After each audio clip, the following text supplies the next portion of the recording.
Halo adik-adik, belajar biologi yuk sama Ibu Yunita. Semoga bisa menambah rasa syukur kalian terhadap Tuhan Sang Maha Pencipta. Hai, Assalamualaikum. Apa kabar adik-adik? Masih bersama Ibu Yunita dalam Kingdom Animalia. Kali ini kita akan membahas tentang nematoda atau cacing gilik. Disimak baik-baik ya. Nah, sekarang kita awali dengan ciri-ciri umum dari cacing gilik ini.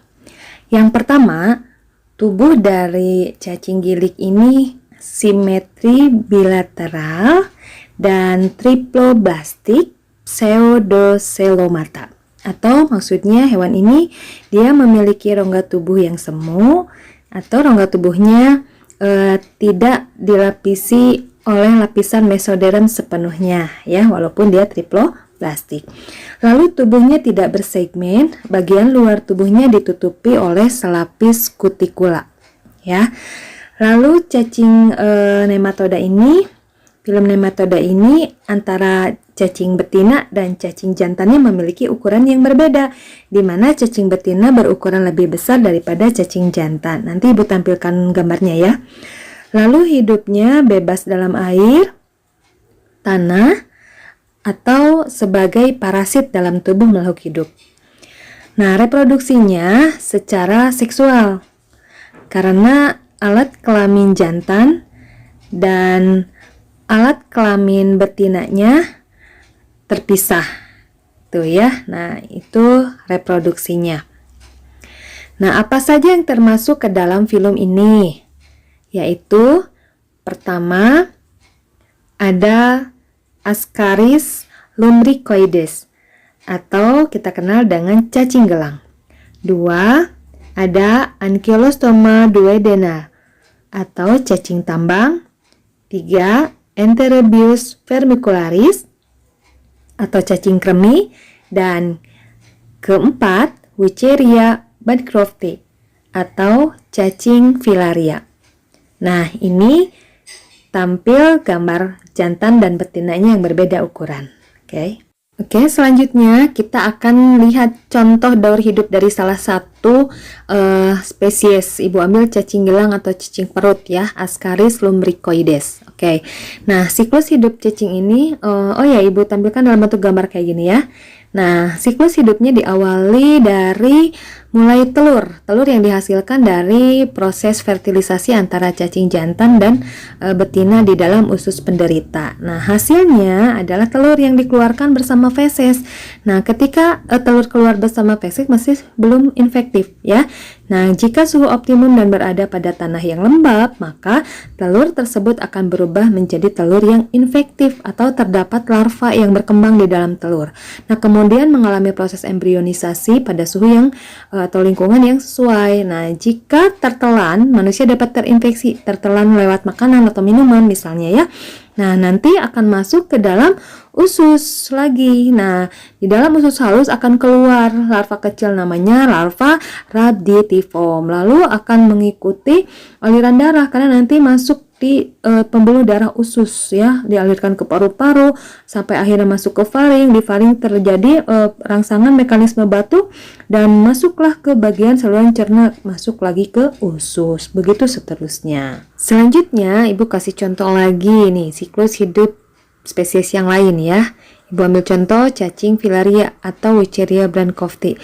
Nah, cacing ini yang menyebabkan penyakit kaki gajah ya. Oke, nah siklus hidup cacing filaria ini melibatkan dua fase karena dia dibawa oleh nyamuk ya, makanya ada fase dalam tubuh nyamuk dan ada fase dalam tubuh manusia. Nah, nyamuk pembawanya ini biasanya bisa dari genus Mansonia, Culex, Aedes, bisa juga Anopheles ya. Nah, ketika nyamuk ini menggigit manusia, nah maka larva yang berada dalam nyamuk pada fase stadium 3 akan masuk ke kulit. Ya, dalam kulit manusia akan berkembang menjadi cacing dewasa. Nah, cacing dewasa ini akan berada dalam saluran kelenjar limfa dan mereka melakukan kopulasi atau perkawinan. Nah, perkawinan ini akan melahirkan mikrofilaria nih melalui proses ovovivipar ya. Nah, sesuai dengan sifat periodisitasnya, maka si mikrofilaria ini akan berada di daerah tepi, jadi di bagian daerah permukaan gitu. Nah, inilah tumpukan mikrofilaria ini yang bisa menyumbat pembuluh sehingga aliran cairan tidak mengalir dengan lancar sehingga menyebabkan kaki bengkak. Nah, disebut kaki gajah gitu ya. Itu tumpukan mikrofilaria. Nah, jika ada nyamuk lagi yang menggigit tubuh si penderita, maka nanti mikrofilaria yang tadi akan terhisap masuk ke dalam nyamuk lagi, kemudian sampai di dalam lambung nyamuk.